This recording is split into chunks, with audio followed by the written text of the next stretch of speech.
एक वर्षा तुया कन्या पूजार्थम ताम विवर्जयेत, अर्थात 1 वर्ष की कन्या की पूजा नहीं करनी चाहिए, उसका प्रतिरोध किया गया है, निषेध किया गया है। क्योंकि 1 वर्ष की कन्या अबोध होती है, उसे यह भी ज्ञान नहीं होता कि क्या किया जा रहा है। जो कुछ आप नैवेद्य लगाते हैं उसे उसका भी स्वाद का कोई ज्ञान नहीं होता। ये 1 वर्ष तक की कन्या का पूजा निषेध बतलाया गया है। आगे कहते हैं, द्विवर्ष कन्यामारभ्य 10 वर्षावधि कुमारीणाम क्रमेण कुमारिका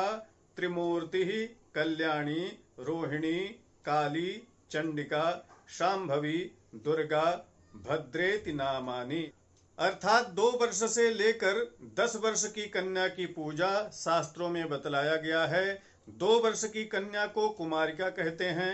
3 वर्ष की कन्या को त्रिमूर्ति कहते हैं, 4 वर्ष की कन्या को कल्याणी कहते हैं, 5 वर्ष की कन्या को रोहिणी कहते हैं, 6 वर्ष की कन्या को काली कहते हैं, 7 वर्ष की कन्या को चंडिका कहते हैं, 8 वर्ष की जो कन्या है उसको शांभवी के नाम से जानते हैं, और जो 9 वर्ष की कन्या है उसे दुर्गा के नाम से जानते हैं, और 10 वर्ष की कन्या को भद्रा नाम से जाना जाता है। तो सभी माताओं के नाम से 2 वर्ष से शुरू करके 10 वर्ष तक की कन्याओं का नाम बतलाया गया है। इसलिए प्रतिदिन आप इन्हीं की पूजा कर सकते हैं, या 9वें दिन 9 कन्याओं की पूजा कर सकते हैं, जो 2 वर्ष से लेकर 10 वर्ष तक होनी चाहिए। आप चाहें तो प्रतिदिन के क्रम से